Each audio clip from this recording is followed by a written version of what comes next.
بڑے خوش ہوتے قمر بن عبدالعزیز آیا تو اس نے پھر بنی فاطمہ کو دے دی. یہ ان کی بھی غلطی ہے، انہوں نے کوئی نہیں دیا ان کو. جس طرح حضرت ابوبکر نے کہا تھا نا کہ یہ حکومت کے پاس ہے، خرچہ تمہیں ملے گا، انہوں نے جو ان کے خاندان نے مروان وغیرہ نے اس کو اپنی ملکیت بنا لیا تھا نا، وہ چھین کرنا کہ جو فاطمہ کے لیے حلال نہیں تھا وہ تم کیسے مالک بن گئے.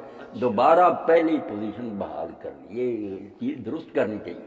انہوں نے حضرت ابوبکر حضرت عمر کے طریقہ کو بحال کیا کہ دوبارہ اسٹیٹ کی ملکیت ہو گیا، خرچہ اہل بیت کو ملتا تھا. یہ ان کو دیا نہیں.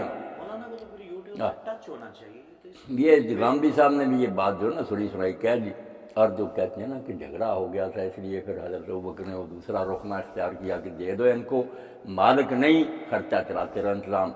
یہ کام حضرت عمر رضی کے زمانے میں ہوا. جھگڑا جو ہوا نا حضرت عمر رضی کے زمانے میں دوبارہ آئے. حضرت علی اور حضرت عباس ہاں نہیں، پہلے نہیں جھگڑے، پہلے دونوں ایک ہی بات لے کر آئے کہ یہ حضور کی زمینیں جو ہمیں دے دو. ہمیں تو حضرت عمر نے کہا چلو وہ فلک وغیرہ خیبر وہ نہیں، مدینہ میں جو ہے نا بنو نذیر کی زمینیں وہ بھی حضور کے قبضہ میں.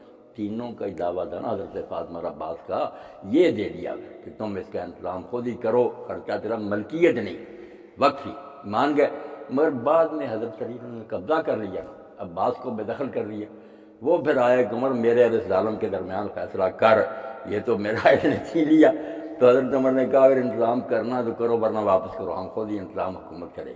تو حضرت عبداللہ بن عباس نے کہا ابا جی بڑی مشکل سے ہمارے زیر سر آیا، تم چھوڑو، علی کے پاس ہی رہنے دو. وہ جھگڑا